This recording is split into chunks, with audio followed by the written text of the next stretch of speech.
আগামী বছর সেপ্টেম্বরের আগেই ভোটার তালিকা প্রণয়ন, সীমানা পুনর্নির্ধারণ ও রাজনৈতিক দলের নিবন্ধন দেওয়ার পর নির্বাচনের তফসিল ঘোষণা হতে পারে বলে জানিয়েছেন প্রধান নির্বাচন commissioner CEC AMM Nasir Uddin.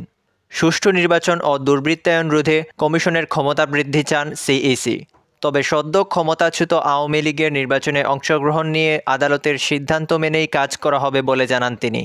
Voter তালিকা প্রণয়ন, সীমানা পুনর্নির্ধারণ ও রাজনৈতিক দলের নিবন্ধনের পর নির্বাচনী তফসিল কমিশনের ক্ষমতা বৃদ্ধি চান সিইসি। বিতর্কিত দ্বাদশ জাতীয় সংসদ নির্বাচনের 7 মাসের মাথায় দেশ ছেড়ে পালিয়ে যেতে বাধ্য হন স্বৈরাচারী প্রধানমন্ত্রী শেখ হাসিনা। আগস্টে ডক্টর মোহাম্মদ ইউনূসের নেতৃত্বাধীন অন্তর্বর্তী সরকার গঠনের পর 21 নভেম্বর গঠিত হয় নির্বাচন কমিশন। ইতোমধ্যে ত্রয়োদশ জাতীয় সংসদ নির্বাচনের প্রস্তুতি পর্বের কাজ পুরোদমে শুরু করেছে নির্বাচন কমিশন। আগামী বছরের ডিসেম্বরে নির্বাচন ধরে কর্মকর্তাদের প্রয়োজনীয় নির্দেশনা দেওয়া হচ্ছে।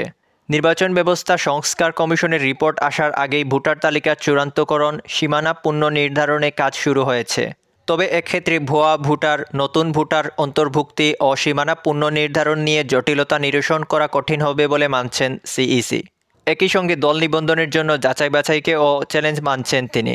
প্রধান নির্বাচন কমিশনার আশা করেন জাতীয় নির্বাচনে আইনশৃঙ্খলা বাহিনী, ডিসি, এসপি নিরপেক্ষভাবে কাজ করবে, কারণ নির্দলীয় সরকারের অধীনে নির্বাচন হবে। নির্বাচন কমিশনকে শক্তিশালী করতে সংস্কার কমিশনের সুপারিশ বাস্তবায়ন করা হবে বলেও জানান সিইসি।